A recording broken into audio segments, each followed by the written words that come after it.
Subscribe now and press the bell icon. Never miss an update.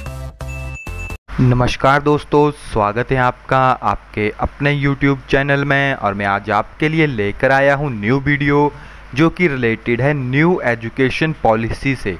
इस video में हम जानेंगे कि न्यू एजुकेशन पॉलिसी 2020 आखिरकार है क्या, इसमें क्या क्या बताया गया है, क्या क्या इस पॉलिसी की जो रिकमेंडेशन है वो क्या होगी, ये किस चीज़ के ऊपर वर्क करेगी और इसका क्या बेनिफिट होगा, क्या इसका बैकडॉ होने के चांसेस हैं।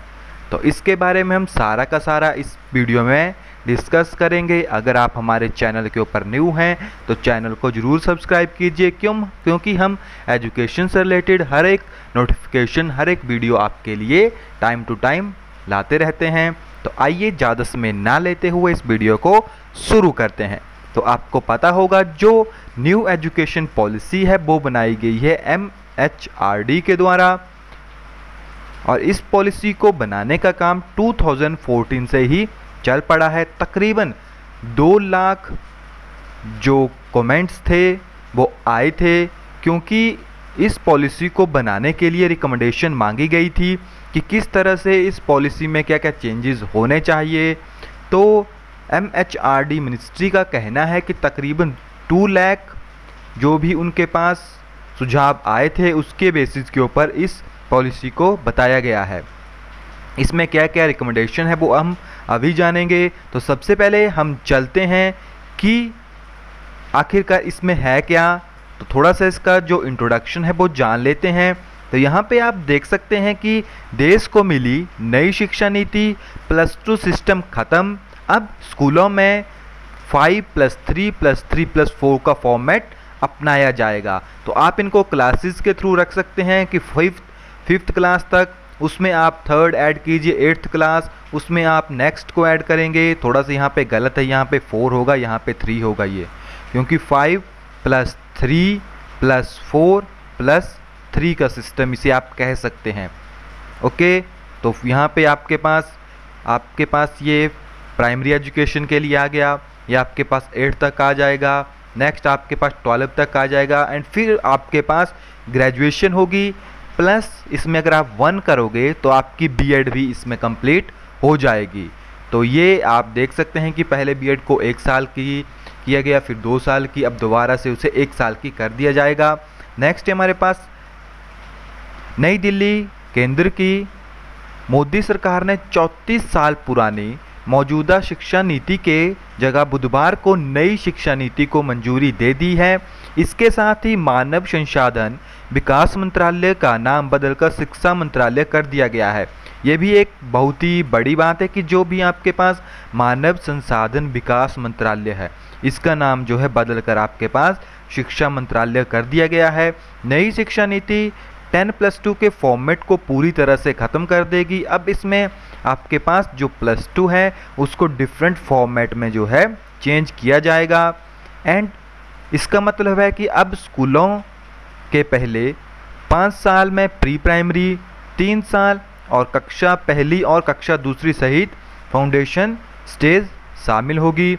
एंड नेक्स्ट हमारे पास यहाँ पे आता है, फिर अगले 3 साल कक्षा 3 से 5 की तैयारी के चरण में विभाजित किया जाएगा। इसके बाद में 3 साल मध्य चरण यानी 6, 8 और माध्यमिक अवस्था के 4 वर्ष यानी कक्षा 9 से 12वीं तक।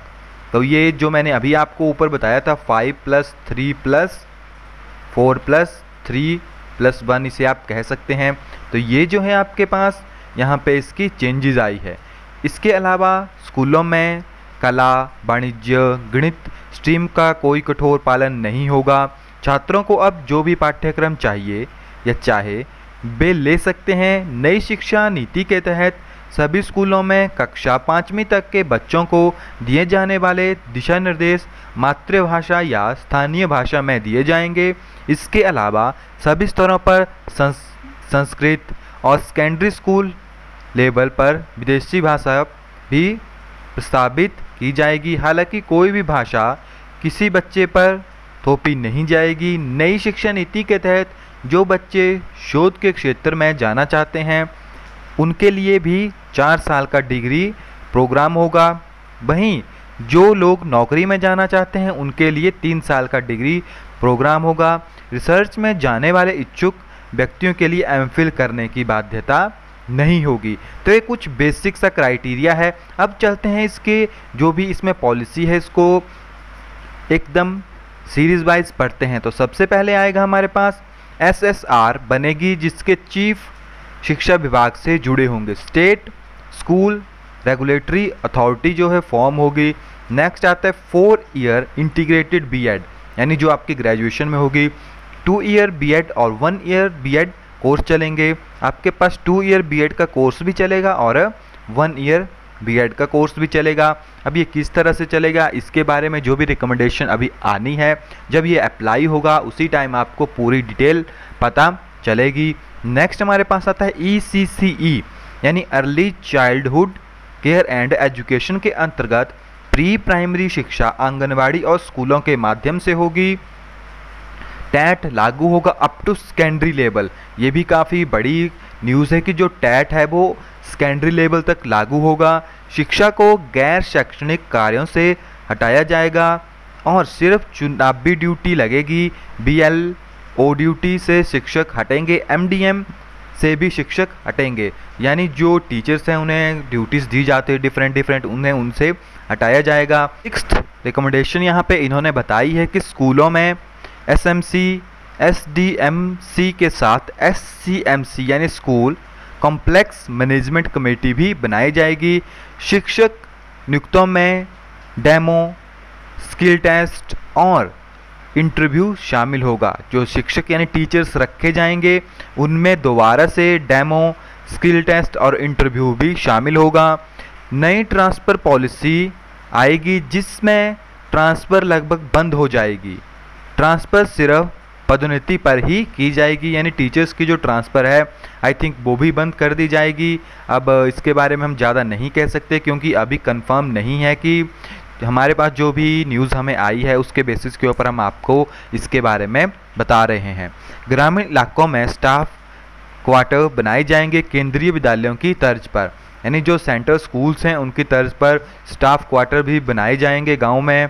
नेक्स्ट हमारे पास RTE यानी राइट टू एजुकेशन को 12 तक या 18 वर्ष की आयु तक लागू किया जाएगा। मिड डे मील के साथ हेल्थी ब्रेकफास्ट भी स्कूलों में दिया जाएगा। 3 लैंग्वेज बेस्ड स्कूली शिक्षा होगी। फॉरेन लैंग्वेज कोर्स भी स्कूलों में शुरू होंगे। विज्ञान और गणित को बढ़ावा दिया जाएगा। हर सीनियर सेकेंडरी स्कूलों में साइंस और मैथ्स जो है वो अनिवार्य होगा। नेक्स्ट हमारे पास यहाँ पे बताया गया है कि स्थानीय भाषा भी शिक्षा का माध्यम होगी, जो लोकल लैंग्वेज है। NCERT पूरे देश में नोडल एजेंसी होगी। स्कूलों में राजनीतिक व सरकार का हस्तक्षेप लगभग समाप्त कर दिया जाएगा। ये काफ़ी अच्छी न्यूज़ है जिससे कि स्कूल्स के एनवायरनमेंट में भी काफ़ी फ़र्क पड़ेगा।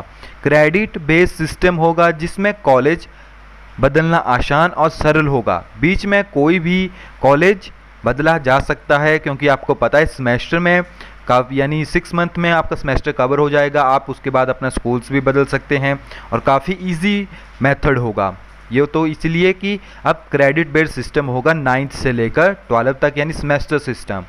नेक्स्ट है नई शिक्षा नीति में सिर्फ बीएड एंटर के बाद 4 वर्षीय बीएड, स्नातक के बाद 2 वर्षीय बीएड, परास्नातक के बाद 1 वर्षीय बीएड का कोर्स होगा। यानी अगर आप बीएड इंटर करते हैं, यानी अगर आप जो ग्रेजुएशन कर रहे हैं उसी के साथ करेंगे तो आपको 4 वर्ष लगेंगे। अगर आप उसके बाद करते हैं कि आप छोड़ चुके हैं तो आपको 2 साल लगेंगे। एंड उसके बाद अगर आपने परास्नातक की तो उसके बाद आपको केवल 1 साल लगेगा।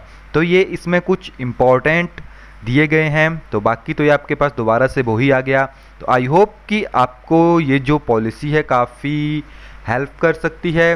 अब थोड़ी सी बात करते हैं हम अपने एक्सपीरियंस के बेस के ऊपर। सबसे पहले रूसा आया था जो कि UGC के अंडर था, राष्ट्रीय शिक्षा अभियान यानी राष्ट्रीय उच्चतर शिक्षा अभियान रूसा। वो थोड़े टाइम चला उसके बाद बंद हो गया। मगर अगर कुछ कैंडिडेट ये सोचते हैं कि ये चलेगा बंद हो जाएगा, तो ये बंद नहीं होगा। आपको पता है नेशनल पॉलिसी है, चलेगी इसी मेथड से। अब नेक्स्ट प्रोसीजर भी आएगा। अब इफ़ेक्ट क्या हो सकता है एजुकेशन में, इसका काफ़ी अच्छा इफेक्ट होगा, क्योंकि डिफरेंट पोर्शन में जो है एजुकेशन को डिवाइड किया गया है। पहले क्या था कि आपके पास 10th तक था, फिर 10th के बाद ब्रेक होता था +2 तक, यानी 1st to 5th थे आपके पास, एंड उसके बाद आपके पास 6th to 10th था, यानी उसके बाद 12 तक था। अब ये डिवाइड हो गया है, जैसे आपके पास 1st to 2nd आपके पास फाउंडेशन हो गई कि बच्चों का बेस क्रिएट करना है अच्छे तरीके से। उसके बाद आपके पास 5th तक हो गया कि उनका थोड़ा सा बेस को और इम्प्रूव करना है। फिर 6th to 8th तक जाएंगे। फिर ये काफ़ी अच्छी पहल है, मेरे पॉइंट ऑफ व्यू में काफ़ी हेल्प करेगी ये हर एक बच्चे को अपना बेटर फ्यूचर, जो वो सब्जेक्ट चुनना चाहता है, जिस फील्ड में वो जाना चाहता है, वो उस फील्ड में जा सकता है। डिफरेंट लैंग्वेज पढ़ाई जाएगी, डिफरेंट कोर्स स्कूल्स में स्टार्ट किए जाएंगे। काफ़ी हेल्पफुल जो है ये पॉलिसी होने वाली है। तो मैं अब इसके पक्ष में हूँ, बट यहाँ पे कुछ कमियां ये आने वाली है कि जैसे कि चलिए बीएड का तो अच्छा है कि अगर कोई साथ में करता है तो उससे फ़ायदा हो जाएगा। यहाँ पे आप देखेंगे टैट जो कंपल्सरी होगा, ये काफ़ी अच्छी न्यूज़ है कि टैट जो है बस आपके पास सेकेंडरी लेवल तक हो जाएगा, एंड जो गवर्नमेंट है उसका कंट्रोल हट जाएगा। तो अच्छी बात है कि अगर गवर्नमेंट का कंट्रोल वहाँ से हट गया तो ये जो आपके पास 7th ऑप्शन है ये बेटर होगा एक अच्छे टीचर को सिलेक्ट करने के लिए। और नई ट्रांसफ़र पॉलिसी भी एकदम अच्छी है, क्योंकि अगर जो टीचर्स कंटिन्यू पढ़ा रहा है वो ही उसी बच्चे को पढ़ाएगा, तो टीचर्स को पता होगा कि वो उस बच्चे का नेचर कैसा है, उस बच्चे की साइकोलॉजी कैसी है, तो वो अच्छा वहाँ पे रिस्पांस दे पाएगा। जैसे कि आपको पता है कि हाफ ईयर नेक्स्ट टीचर आता है, अगर ट्रांसफ़र होगी तो नेक्स्ट आएगा, जिसकी वजह से बच्चों को काफ़ी ज़्यादा प्रॉब्लम होती है। तो वो प्रॉब्लम अब बच्चों को नहीं होगी। एंड जो आपके पास टीचर्स हैं तो सबसे पहले तो आपका टैट होगा, उसके बाद आपका कमीशन होगा। अगर आपका कमीशन हो गया तो जो डॉक्यूमेंटेशन होती है वो वहाँ से हट जाएगी, और उसकी जगह अब आपके पास एक अच्छा विकल्प आएगा कि जो टीचर्स बनना चाहते हैं। मैं पहले से ही इसके पक्ष में था, तो अब गवर्नमेंट ने इसको लाया भी है। अब मैं ये नहीं कहना चाहता कि मेरे कहने पे लाया है, मगर मैं इसके पक्ष में था। मैं पहले भी जो मेरे फ्रेंड्स हैं मैं उनके साथ कहता था कि टीचर्स के लिए सबसे ज़्यादा ज़रूरी होता है उनका डेमो लेक्चर, कि मगर केवल एक डेमो लेक्चर के ऊपर आप एक टीचर को जज नहीं कर सकते, तो ये थोड़ा बैकड्रॉ भी हो सकता है। मगर यहाँ पे दिया जाएगा डेमो एंड स्किल टेस्ट, तो स्किल टेस्ट काफ़ी अच्छा है। इंटरव्यू भी शामिल होगा, तो इंटरव्यू में थोड़ा अगर साइकोलॉजी से रिलेटेड क्वेश्चन पूछे जाएंगे या कुछ, अब किस तरह से वहाँ पे क्वेश्चनिंग हो वो डिपेंड करता है कि वहाँ पे जो इंटरव्यू है वो कौन ले रहा है। बाकी जो है आपको पता लग गया होगा, जो MHRD मिनिस्ट्री है उसका नाम भी बदल दिया गया है, एंड काफ़ी अच्छी पॉलिसी है, काफ़ी एकदम चाइल्ड सेंटर्ड जिसे हम कह सकते हैं, तो काफ़ी अच्छी पॉलिसी है। तो हम अब इसके बारे में जहाँ पे जितनी भी बात थी वो हम कर चुके हैं, इसके बेनिफिट भी हम बता चुके हैं। इसके बैकड्रॉ अभी नहीं आएंगे, क्योंकि बैकड्रॉ जो है वो आएंगे जब ये अप्लाई होगी। अगर अच्छे तरीके से अप्लाई होती है तो काफ़ी अच्छी होगी, क्योंकि न्यू सिस्टम को देखते हुए ये पॉलिसी काफ़ी अच्छी है। तो आई होप कि आपको इसके बारे में जो भी लेटेस्ट इन्फॉर्मेशन थी वो मिल गई होगी कि आखिरकार इस पॉलिसी में है क्या और किस तरह से ये वर्क करेगी। अभी ये लेटेस्ट न्यूज़ है, तो जल्दी ही इसके बारे में जो भी न्यूज़ आएगी वो हम आपको जल्दी ही बता देंगे। जो भी इसकी जो रिकमेंडेशन है वो जब रिटर्न में एकदम प्रॉपर वे में लगेगी तो हर एक जो कन्फ्यूज़न है वो दूर होगा। तो गाइज़ इस पॉलिसी में इतना ही है, और आपको पता होगा कि जो सबसे पहले पॉलिसी आई थी 1968 में, उसके बाद आई थी 1986 में। 1986 की पॉलिसी को दोबारा से रिव्यू किया गया था 1992 में। अब काफ़ी समय के बाद इस पॉलिसी को बनाया गया है, तकरीबन 34 साल के बाद, सॉरी 34 नहीं, तो अब ये हमारे पास है ये 2020 में, एंड काफ़ी अच्छी है। इस पॉलिसी को मतलब जो इसकी बनाने की आधारशिला थी वो 2014 में ही रख दी गई थी, तो उस टाइम से ये पॉलिसी बन रही है। तो आई होप कि पॉलिसी से रिलेटेड जो भी इम्पोर्टेंट न्यूज़ है, रिकमेंडेशन है, वो आपको पता लग गई होगी। हो सकता है यहाँ पे कुछ कमियाँ भी हो, तो जो भी लेटेस्ट न्यूज़ आएगी वो हम आपको प्रोवाइड करवा देंगे। तो मिलते हैं नेक्स्ट वीडियो में। इसी तरह की लेटेस्ट अपडेट्स के लिए हमारे चैनल के साथ बने रहें। Thank you, have a nice.